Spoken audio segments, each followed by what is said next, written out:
gut gebenched your. May you have a blessed, a good and blessed new year. How's everybody doing? We're just emerging from Rosh Hashanah about an hour ago here in Los Angeles.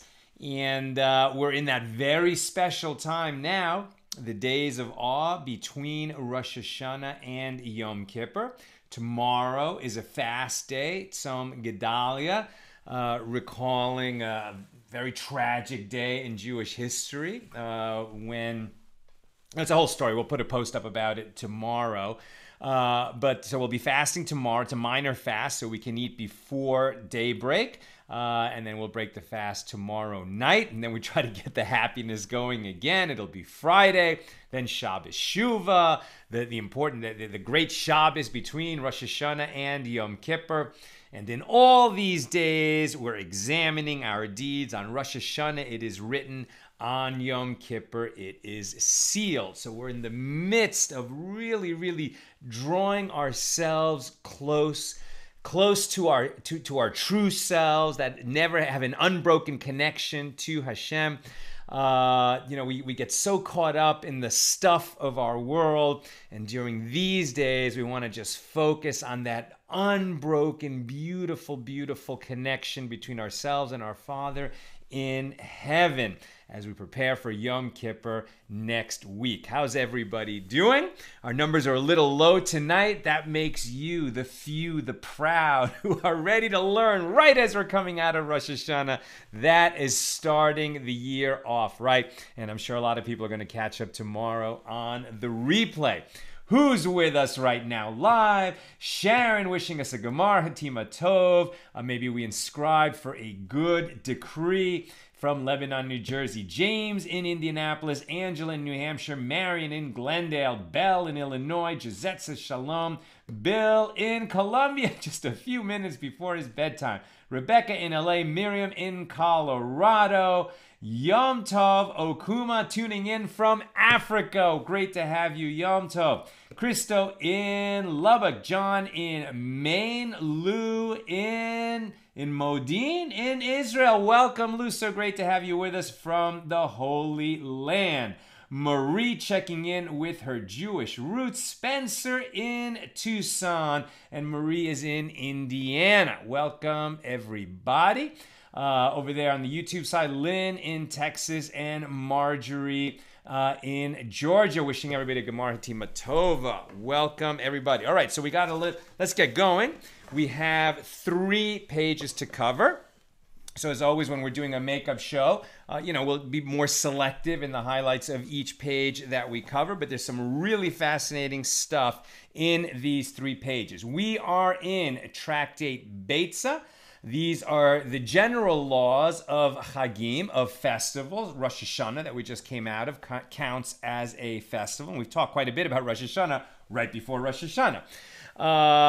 This tractate is the 8th volume of the Talmud. We're in chapter 1 and discussing still the first Mishna. It's really kind of playful and awesome how the sages named this tractate after an egg, Beitzah. And what they're saying is, okay, so now you've been studying, you've been doing 7 tractates. You've learned quite a bit about how we learn, how we derive laws, etc.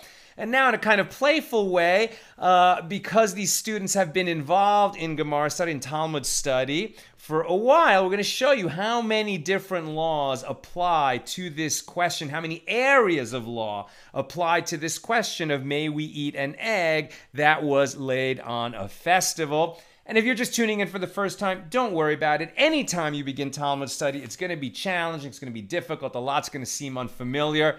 That's okay. Just keep tuning in and stuff will get familiar, and I'll try to break everything down as much as I can. All right, we pick it up on page 6 here in Tractate Beitzah. Rava said, if one died, if a person died, meaning if a Jew died on the first day of a festival, Gentiles should attend to his burial, meaning non-Jews. If he died on the second day of a festival, Jews should attend to his burial. And even with regard to the 2 festival days of Rosh Hashanah, the law is that the legal status of the 2 days is like that of the 2 days of the festivals. However, that is not so with regard to an egg that was laid on the first day of Rosh Hashanah, as it remains prohibited on the second day. So we recall that generally the reason we make this distinction between the first and second day of a festival outside of Israel, Rosh Hashanah is the only one that is a 2-day festival both outside of Israel and inside of Israel, is that in the ancient past, when new months were declared by the Sanhedrin in Jerusalem, after taking testimony from witnesses who saw that little sliver of the new moon and declared that a new month had begun, it took too long for the news to get out to the Jewish communities outside of Israel, and there was uncertainty which day was the first day of the festival. And so, for instance, with Sukkot or with Passover, the first day of the festival has all the laws of Shabbos, with the exception that you can cook for the needs of the festival, but otherwise you can't do any kind of work. And then the intermediate days of the festival, Sukkot is a week-long festival, so is Passover, but in the intermediate days you can do work. So these first 2 days outside of Israel are 2 days of a festival, since they weren't sure which day was actually the first day of the festival when no work was permitted. Was it the first day or the second day? It depended on when the month began, which was declared in Jerusalem.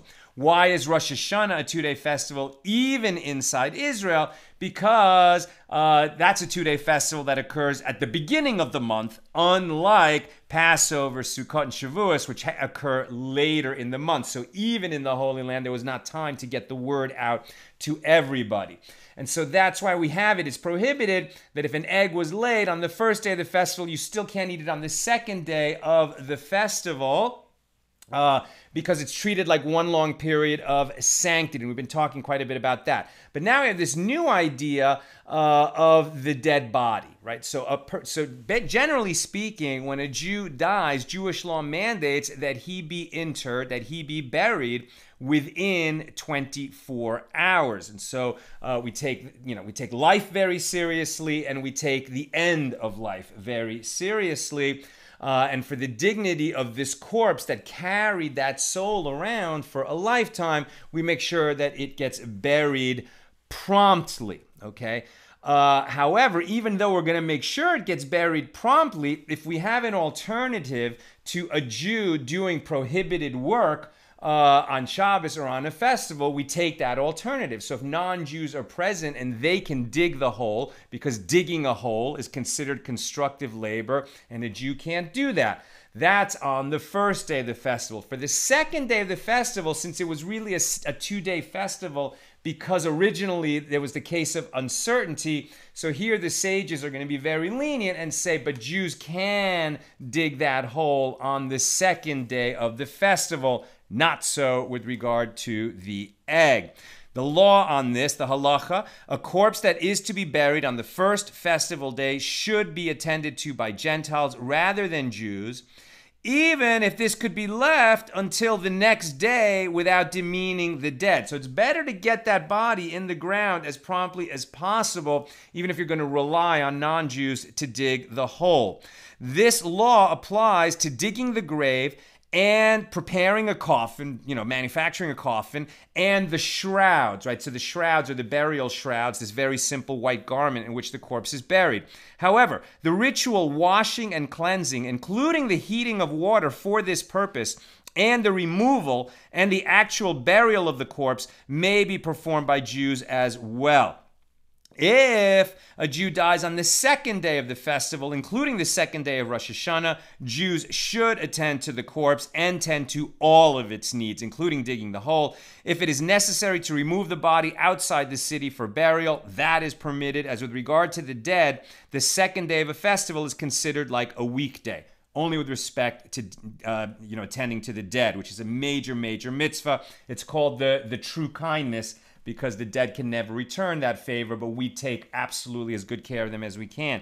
Even if it can be arranged for Gentiles to care for the dead, it is preferable for Jews to do so.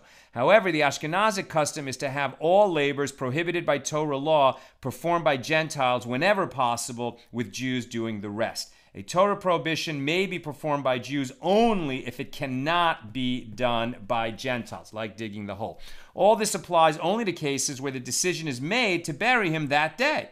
If, however, for some reason the decision is not to bury him on that very same day, nothing prohibited may be performed on his behalf, even by Gentiles. Mar Zutra said, we said that Jews should attend to the dead on the second day of Rosh Hashanah only when the burial of the corpse has already been delayed and for some reason the burial was not on the day that he died. In that case, the body might begin to decay and the dignity of the dead is at stake. However, if the burial has not been delayed and there is no concern for the dignity of the corpse, its burial may not be attended to on the festival. Rather, we delay it until the festival has ended. Rav Ashi said, even though the burial was not delayed, but it is the day that he died, we still do not delay the burial. What is the reason for this? With regard to the dead, the sages equated the legal status of the second day of the festival with that of a weekday. And this is true to such an extent that on a festival it is permitted even to cut materials to fashion a cloak for the deceased, the shrouds, and similarly it is permitted to cut myrtles for the deceased to be placed on the bier in their honor. Ravina said, and nowadays, right, so now in the Talmudic times as opposed to the Mishnaic times and earlier, and nowadays when there are chabarei, this practice must be adjusted. The chabarei were Persian priests who made false accusations against Jews in Babylonia. They cited the fact that the Jews were burying their dead on the second festival day as proof that the day was not holy, and they forced them to work on that day. And since we are concerned about this possibility, we do not bury the dead on the second day. A little background on these chabarei. Chabarei is a Talmudic term for the priests of the Persian religion Zoroastrianism. These priests are also known as Magi or Amgushe. Apparently, the members of a Median tribe were granted priestly functions, and they also engaged extensively in witchcraft. The use of the term chabarei as a reference to magicians in general can be attributed to this explanation. When the Sassanid dynasty gained control of the Persian Empire in the beginning of the Amoraic period in Babylonia, so we're talking about like around the year 200, the 3rd century of the Common Era, the chabarei attained powerful social status, and at various times they would harass and persecute members of other religions. Throughout this period, their relationship with Jews was characterized by flashpoints of tension, one of which was the burial of the dead, which was prohibited by the ancient Persian religion. As a result, the sages made every effort not to provide the chabarei with any pretext for their accusations and harassment. There was also an issue, this I read in the Art Scroll, that in the Persian Empire, the Jews were often forced to work. There was forced labor going on. It's not like all the Jews were enslaved, but there were times when they were forced to work. They couldn't take the day off. The Jews had negotiated that, okay, but we have certain holy days and we just cannot work on those days. We can't work on Shabbos. We can't work on festivals. If they saw, and then they said, and since it's outside the land of Israel, those are 2-day festivals. But since we have a distinction that we can dig holes and bury the dead on the second day of the festival, then these priests, who had this power in this ancient Persian religion, would say, look at those Jews, they're digging holes for their dead, which we already don't like that they're burying their dead. So apparently it must not be a festival day for them. They should be forced to work on that day. And so as a policy matter in that Persian community, the Jewish community in Babylonia, which was part of the Persian Empire, they were very careful about how they were dealing with burying the dead on the second day of a festival.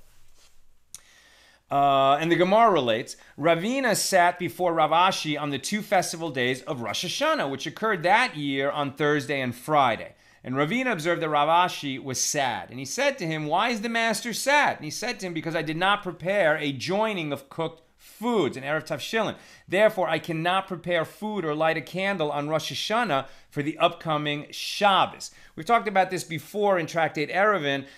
So if you have a 3-day holiday, meaning Rosh Hashanah is Thursday, Friday, then you go into Shabbos on Saturday, you cannot cook for Shabbos during a festival, right? You can only cook during a festival for the needs of that festival day. In fact, you can only cook on Thursday for the needs of Thursday and on Friday for the needs of Friday.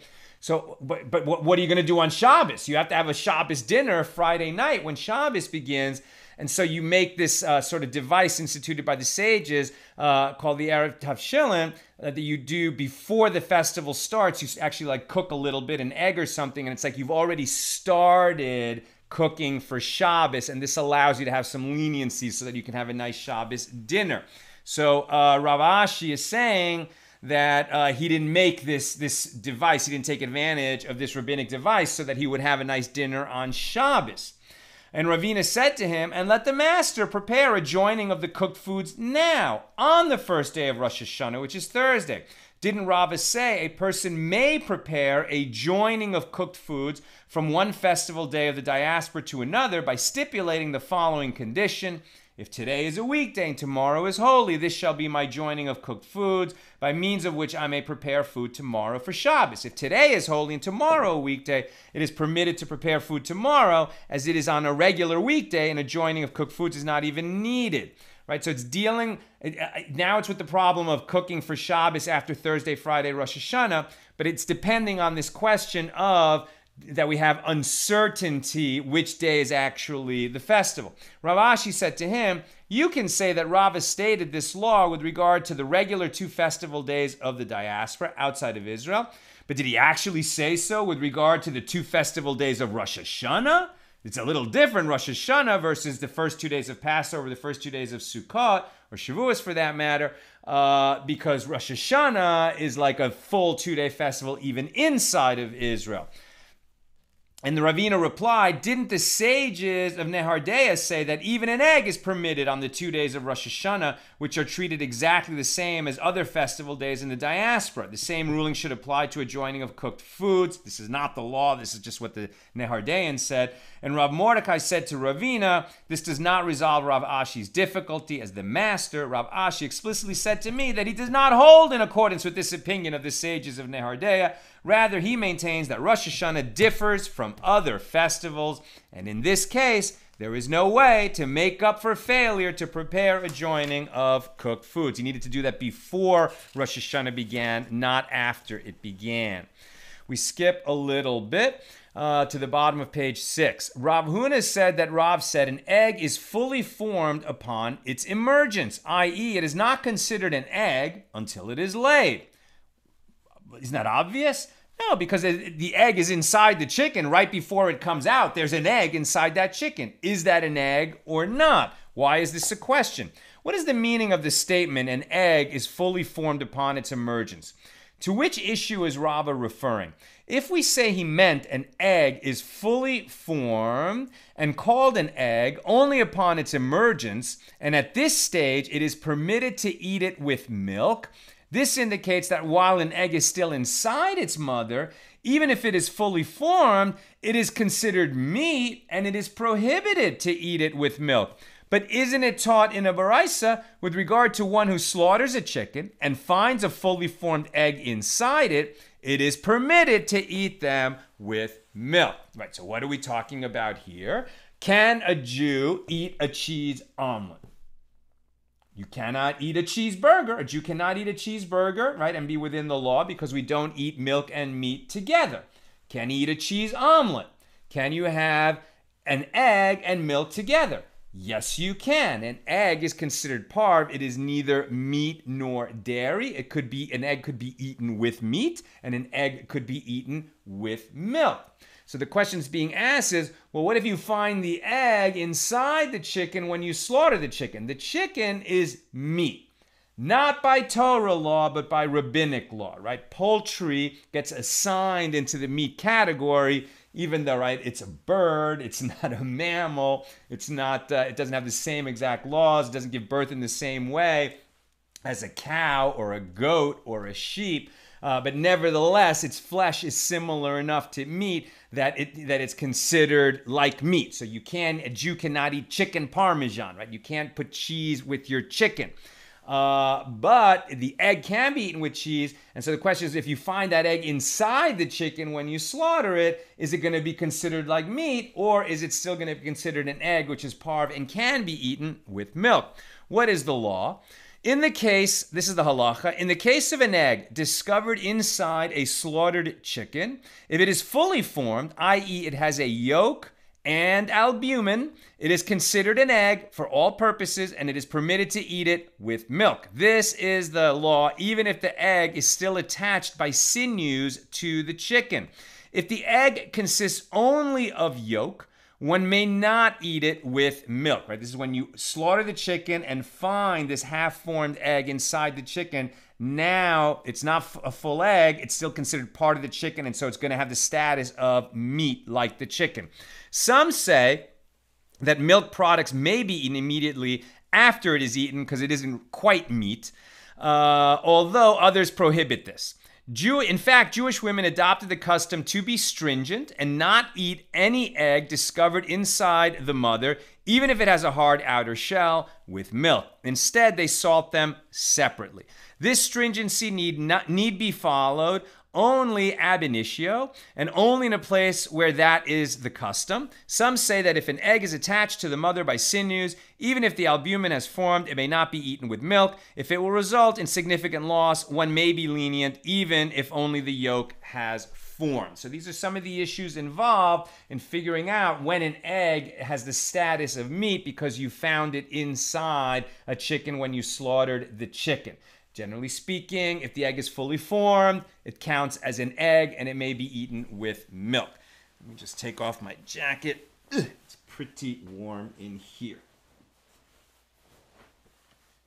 Okay. We are now on page 7. The Gemara relates an incident. A certain person said to vendors in a market, "Does anyone have eggs of a rooster?" Now, people laughed at me when I mistakenly said the night we finished the previous tractate, Sukkah, and we were going to start Beitzah, and I said the first law we're going to be learning is what happens if a rooster lays an egg on Yom Tov. And I was just, I should have said a chicken. A hen, really. But here we actually have the question that there was an incident who somebody said, "Does anyone have eggs of a rooster?" And he repeats it. "Does anyone have eggs of a rooster?" Now, what he meant was eggs that were laid by a hen that was fertilized by a rooster, right? So that somehow these eggs which have been fertilized and which are going to develop into chicks, first of all, they have the possibility of developing into chicks. Maybe he wants eggs because he wants to hatch the chicks and then grow his own chickens that he's going to slaughter later, or he's going to keep them as egg-laying chickens. At any rate, he wanted fertilized eggs, and that's what he meant by, "Does anyone have eggs from a rooster?" Where am I? And they gave him eggs, and they gave him eggs that a hen had absorbed from the ground. In other words, eggs which had not been fertilized by a rooster. He came before Rabbi Ami claiming that he had been cheated, right? He asked for eggs from a rooster, but he meant fertilized eggs. They gave him eggs that had not been fertilized, and they said, "These vendors cheated me. I was clear in what I was looking for in the marketplace." And Rabbi Ami said to them, the people that he was claiming he wanted, damages from, Rabbi Ami said to them, "This is a mistaken transaction, and it is rescinded," right? You have to give him his money back. And the Gemara asks, well, it's obvious that this is the case. And the Gemara explains, the ruling is necessary lest you say that what was really happening is that this person wants the eggs for food, and that which he said that he wants fertilized eggs, he wants eggs of a rooster, he said it only because they are fatter, like fertilized eggs are somehow going to taste a little different, like going to be a little more rich or a little bigger. And what is the practical difference, i.e. what is the man claiming from the seller according to this rejected interpretation? He is merely demanding that they should refund him the difference between regular eggs and fertilized eggs. Rav Ami therefore teaches us that this is not the case, Rather, they just need to rescind the whole sale and give him his money back. Okay, we skip. That was at the top of 7a. Now we're near the bottom of 7a. The sages taught in a Beitzah, any species whose intercourse occurs only in the hours of the day is born only by day. Any species whose intercourse occurs only at night is born only by night. Any species whose intercourse occurs either by day or by night is born either by day or by night. And the Gemara elaborates, any species whose intercourse occurs by day is born by day. This is referring to a chicken. Any species whose intercourse occurs by night is born by night. This refers to a bat. Any species whose intercourse occurs either by day or by night, this refers to a human being and all that are similar to him. And the master said, any species whose intercourse occurs by day is born by day. This is a chicken. And the Gemara asks, what is the practical, legal significance of this statement? And the Gemara answers, the legal significance is with regard to that which Rav Mari, the son of Rav Kahana, said. As Rav Mari, the son of Rav Kahana, said, if one examined the chicken's nest on a festival eve, right? So like here, Rosh Hashanah began on Monday night. So if you examined the chicken's nest on Monday afternoon, and you did not find an egg in it, and the following day, on the festival, he rose early and he found an egg in it, the egg is permitted as it can be assumed that it was not laid that night. In other words, you might have checked the nest late on Friday afternoon, but the chicken must have laid that egg late in the afternoon before nightfall because chickens don't lay eggs at night. Now, I'm sure somebody can come up with an exception and they've heard of a chicken that laid an egg at night. But as a general principle, the sages are teaching chickens don't lay eggs at night. So if you come in first thing in the morning and you find an egg already there, you can assume that it was laid that previous afternoon. And this is a nice leniency. It's nice that they rule that way because it means you can eat that egg on that day. That first day of Rosh Hashanah, you can cook that egg and eat it because it was laid before Rosh Hashanah. That is the assumption that you can go by. That's what this law is all about. And the Gemara asked, but didn't he examine the nest before the festival and he failed to find an egg there? If so, the egg must have been laid on the festival. And the Gemara answers, say that he did not examine very carefully. And even if he did examine carefully, you can say that most of the egg emerged on the eve of the festival and it returned inside its mother. And this ruling is in accordance with the opinion of Rabbi Yochanan. And this Beitzah shows that the law does not take into account the possibility that a chicken could lay an egg at night. What is the law? And by the way, the background, born by day, this is a chicken. Under natural conditions, a chicken lays eggs only during the day. The laying of an egg at night is a highly rare occurrence, and the same applies to other domestic birds. They have intercourse and they lay eggs during the day. The law.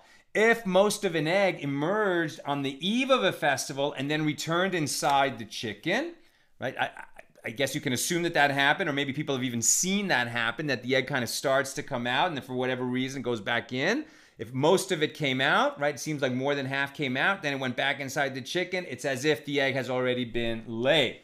So even if one examined the chicken coop on the eve of the festival just before nightfall, and he failed to find an egg, and subsequently found the following morning before daybreak, it nevertheless may be eaten, as we assume that most of it emerged the day before. This applies only if there is a male rooster nearby, i.e. within 60 houses, and there is no river without a bridge over it, situated between the two creatures, and if one did not examine carefully at night and he arose early in the morning and he found an egg there, it may be eaten, even if no male was present, as most eggs are laid by day, in accordance with the opinion of Rabbi Yochanan and Rav Mari.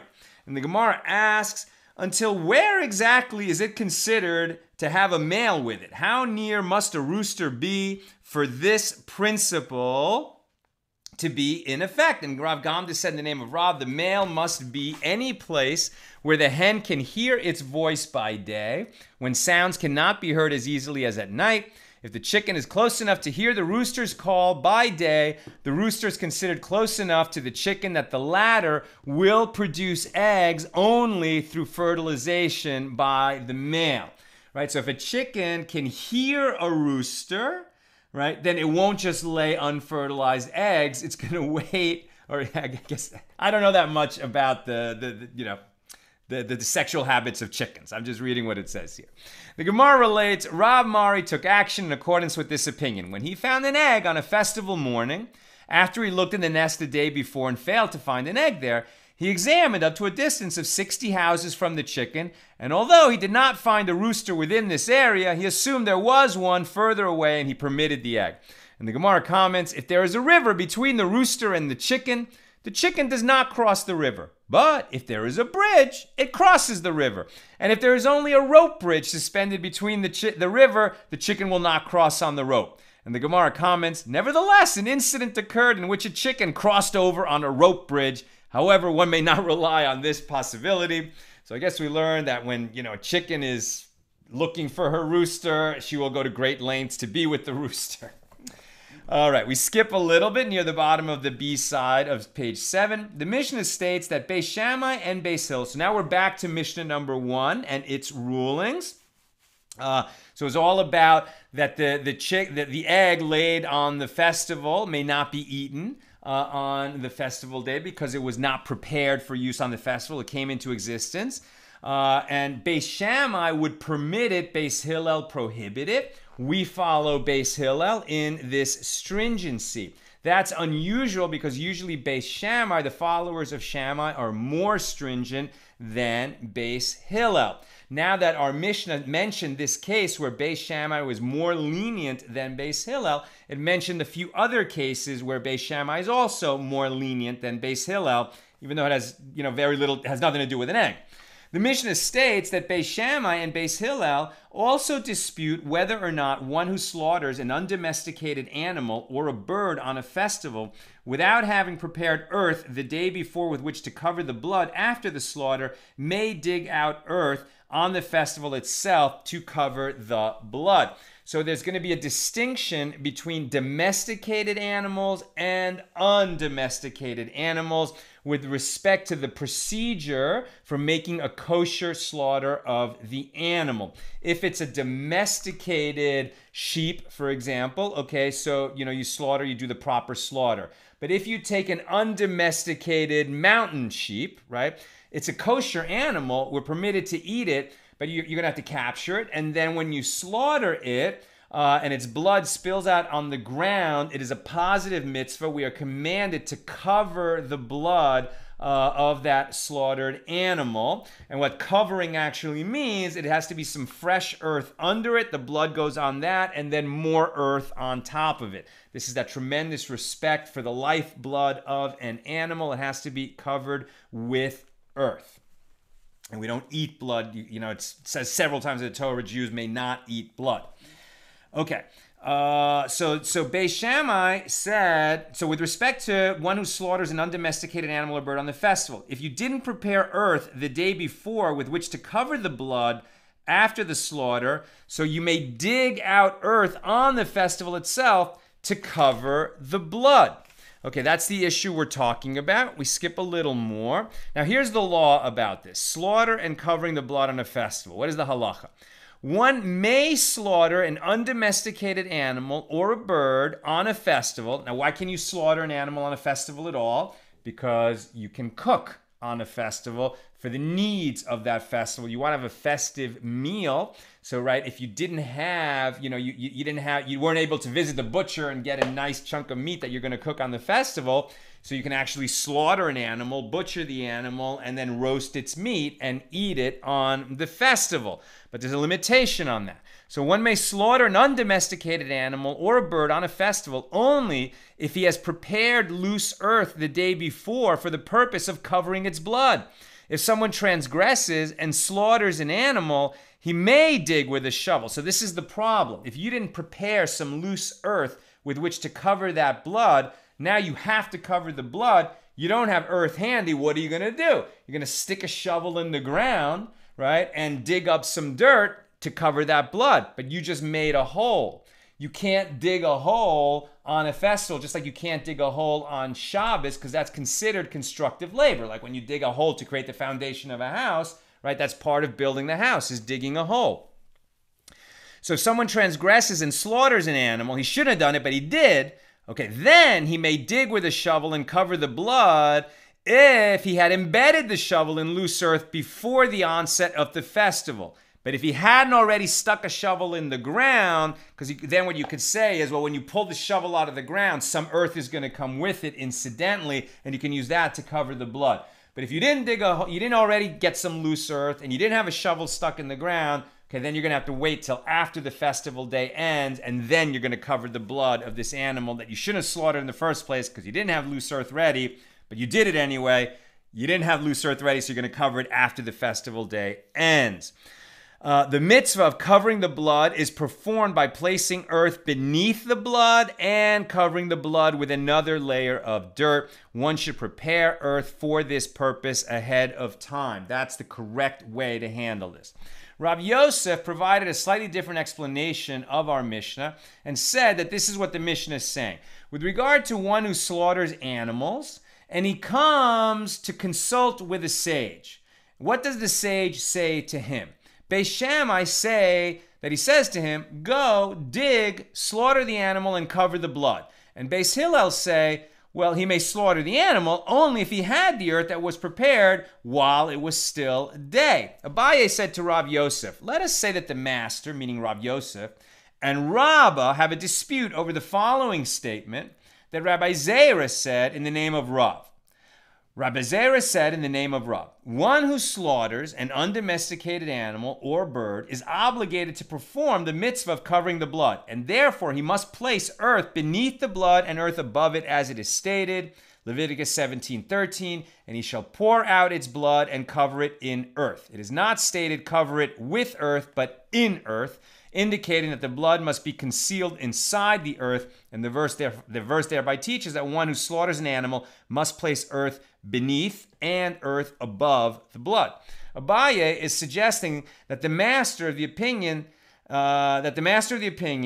is suggesting that the master is of the opinion that the ruling is in accordance with the opinion of Rabbi Zera. Therefore, he requires one to dig first and only afterwards slaughter the animal and have the blood flow onto the earth and then cover it with additional earth. And that Rabbah is of the opinion that the ruling is not in accordance with the opinion of Rabbi Zera. Rav Yosef said to Abaye, this is not so. Rather, both according to me and according to Rabbah, we are of the opinion that the ruling is in accordance with the opinion of Rabbi Zera. And here we disagree with regard to this. Rabbah holds that if there is prepared earth beneath, yes, in that case, one may slaughter an animal. But if there's no earth prepared beneath, no, he may not slaughter it at all. Why not? Rabbah says we are concerned that perhaps one will reconsider and not slaughter it at all, and he will have dug a hole on a festival unnecessarily. But according to my opinion, on the contrary, this situation in which he is permitted to dig the hole first is preferable, since if you do not permit him to dig, in all cases, for the purpose of slaughter, he will be unable to eat meat, and he will refrain from rejoicing on the festival. We've learned elsewhere that the sages say there is no simcha without basar. There is no joy without meat. That part of rejoicing on a festival is eating meat. There were really no vegans 2,000 years ago. Right? So for them, what they're saying is you want to be able to have a proper celebration and not just eat the kind of ordinary foods that we eat every day. People were probably basically vegetarian most of the time. Poor people, when they would slaughter an animal to eat it, it was because it was a big holiday and they were celebrating. And if you're going to put this impediment in the way of them being able to celebrate because they didn't prepare the earth, it could lead to a lot of people having a joyless holiday because they didn't prepare properly in advance. And the Mishna states, and Beis Hillel concede, that if one transgressed and slaughtered an animal, so then he digs with a shovel and covers the blood. Rabbi Zerika said that Rav Yehuda said, and that is the law specifically when one has a shovel already embedded in the ground, And that was done while it was still day, before the festival began. And the Gemara asks, but what purpose does an embedded shovel serve? Doesn't he still perform the act of crushing, as one must crush the lumps of earth to make the soil fit for covering? Right? It's not like nice granular topsoil, right? It's going to be very clayey soil. And when you pull out this shovel, you got like lumps of kind of moist, clumps of moist dirt. And you need to kind of crush them a little bit to turn it into kind of loose earth that would be suitable for covering the blood. But that act of crushing the lumps of earth, that's something that's prohibited to do on festival, just like Shabbos. So you're going to be transgressing that prohibition. And Rav Chiya bar Ashi said that Rav said, here it is referring to loose earth that does not require further crushing. Well, the Gemara challenges this, but even in the case of loose earth, one makes a hole by the very act of removing the earth or the shovel from that place. And the Gemara answers, this ruling is in accordance with the opinion of Rabbi Abba. As Rabbi Abba said, one who digs a hole, even on Shabbos, but he needs only its earth, and he has no interest in forming a pit, he is exempt for that act. Since he has no interest in the hole, he's not making a hole because he needs a hole. He needs the dirt. Incidentally, it leaves a hole. So according to Rabbi Abba, since he has no interest in the hole, he is considered to have performed a destructive act. And the law is that one who commits a destructive act is not liable for the performance of prohibited labor on Shabbos and festivals. Right? The labor that is prohibited on Shabbos and festivals is constructive labor. So now sometimes demolition is constructive, right? Anyone knows that if you buy a property that has an old, shed on it, and you're going to build a nice new house there, you have to demolish that old shed. That's constructive demolition. So if it's part of a process of building something new, you definitely can't do that on Shabbos. But, leaving a hole, which is something, you don't even want that hole, you prefer that there's not a hole, but you need the dirt to cover the blood, that's going to be permitted. What is the law? The halacha, one who digs a hole on Shabbos only for its earth is exempt by Torah law, as he is considered to have committed a destructive act. Exempt by Torah law means he's not liable to bring a sin offering when the temple is standing, but this is still a prohibited activity by rabbinic law, right? So you're not going to have to bring a sin offering. You didn't transgress a Torah law, but we still don't want to dig holes by rabbinic law. And that's why Beis Hillel say, right, you can't slaughter that undomesticated animal, which is going to require that you put loose earth over its blood if you don't have loose earth ready. Otherwise, we could have relied on this. Okay, so you just take a shovel full of earth, put it on the blood. I didn't intend to make a hole. I just needed the earth to cover the blood, but we still don't do that if we had the option to do it before the festival. That's at the top of page 8a. Now we're going to skip most of the way to the bottom of 8b, but along the way, we're going to talk about a koi. So a koi is one of those animals that's very rare in the real world. We're not even sure what a koi is, but it comes up quite a bit in the Mishna and in the Gemara because it has an interesting legal status. Some say that this is a mouflon, which is a kind of mountain sheep. Others say that it is a water buffalo. The issue of a koi is it's unclear whether it is a domesticated animal or an undomesticated animal. And so we're uncertain if you slaughter it, whether you're obligated to cover its blood or not. Slaughter of a koi on a festival. A koi whose status as a domesticated or undomesticated animal is uncertain may not be slaughtered on a festival. If one does slaughter it, its blood may not be covered so that people will not think its prohibited fats are permitted like those of an undomesticated animal. However, if the blood is located in a place where it disturbs people, one may cover it, right? Since we're not sure whether it's a domesticated animal or whether it's domesticated or an undomesticated animal, what its status is, you shouldn't slaughter it on a festival at all. Why? Because since we're uncertain, if you slaughter on the festival, you should cover its blood. But if you cover its blood, then you are signaling to somebody who may be watching this that koi is actually a undomesticated animal.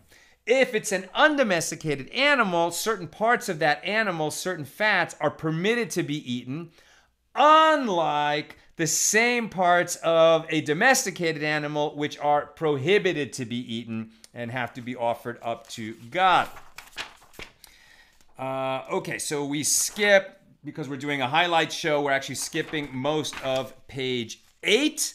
And we're actually going to do the top of page 9a, even though page 9 is tomorrow's page, but we're going to start with Mishnah number 2 tomorrow. So we're just going to finish this discussion of Mishnah number 1. This is a discussion that was started on page 8, and that's why I'm going to say it now. And this is the last bit, and then I'm coming to questions and comments. If one kneaded dough on the eve of a festival, the afternoon before the festival began, he may separate its challah on the festival, right? What is challah? When we hear the word challah, we think, okay, this is the beautiful, nice egg bread. Nina makes such a delicious challah. We eat that on Friday nights and on festivals. But the word challah, what it actually means is that when you make bread, you put aside a little portion of that bread to give it to a priest, right? As teruma. It's the tithe that you give to a Kohen, that you give to a priest. These days when the temple is standing, we don't give it to a priest. And so what does Nina do? Every time she makes, you have to have a minimum quantity of challah that you're making. And when you make, like 5 pounds of flour, that much challah, then you separate this portion called the challah. You put it aside. You don't give it to a priest, so it ends up being burnt, right? It has to be burnt. It has to be disposed of because you can't do anything with it. You certainly can't eat it. But the point of this is that when you're making that much bread, if you don't separate the challah, the bread is not permitted for you to eat until you do separate the challah. So if one kneaded dough on the festival eve, the day before the festival, he may separate its challah during the festival. In general, one may not separate teruma and tithes during a festival. However, since it is permitted to bake bread on the festival for the requirements of that day, and because bread may not be eaten unless the challah has been separated from it, separating challah is considered a necessary stage in the preparation of bread, and the sages permitted it. Shmuel's father said, even if one kneaded dough on the eve of the festival, he may not separate its challah during the festival, as he should have separated the challah before the festival began when he was kneading the dough. The mitzvah of separating challah goes into effect at the time of kneading the dough.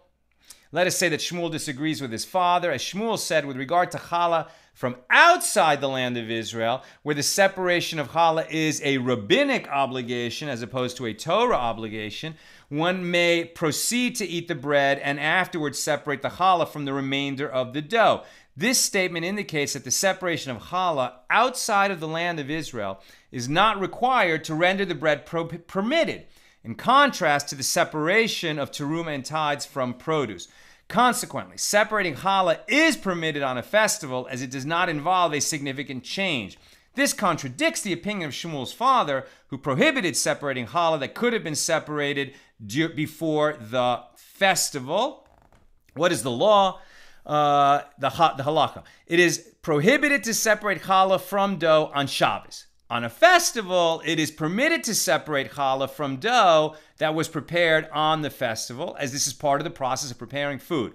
However, it is prohibited to separate challah from dough that was kneaded on the eve of the festival, before the festival, right? If you're kneading the dough before the festival started, you should have separated the challah then. If you're kneading the dough during the festival, then you can separate the challah even during the festival. If one is outside the land of Israel, one may bake the dough and eat the bread as long as he leaves over a portion of the bread and separates challah from it the next day. The same practice is permitted on Shabbos with regard to bread that was accidentally baked without separating challah. If Shabbos falls on the day before Passover, it is prohibited to leave it for the next day since it is leavened bread, and if one has no other bread to eat on that Shabbos besides bread from which challah has not been separated, some authorities permit one to separate the challah on Shabbos, but only outside the land of Israel. If one forgot to separate challah from dough kneaded on the eve of the festival, an alternative resolution is as follows. We're not going to get into that. That's an alternative. Okay. That's what we have tonight. Wow, we came out of a 2-day Rosh Hashanah and we went right into studying these pages together. Give yourself a pat on the back for starting your year off right with some beautiful study. Wow, and if you're on the East Coast where it's 1 o'clock in the morning, I tip my hat to you. Okay, any quick questions?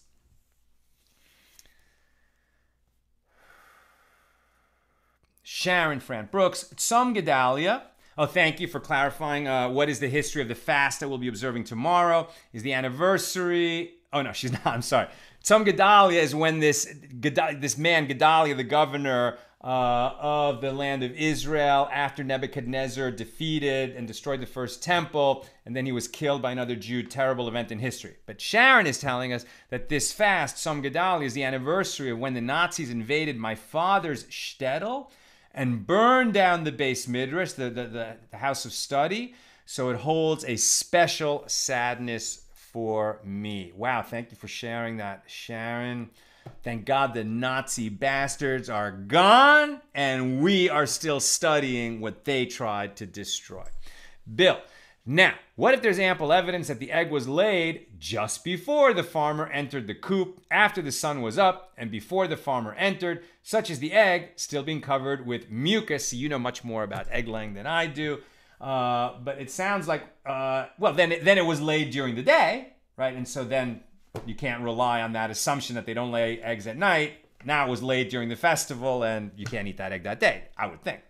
And Sharon, finally, I would imagine that the sages had an up-close experience of animal husbandry for sure. I am reminded of the Torah events with Jacob and his breeding practices of Lavan's goats that he worked out in his favor. Practical, real-life experiences with the animal kingdom. I mean, so much of these laws, right, it's assumed that everyone understands a lot about raising animals on a farm because they were so much more connected than we are. Listen, even 100 years ago, definitely 150 years ago, the number one job in America was farmer. The most common job in America was farmer. For most of the history of humankind, most people were farmers of one sort or another.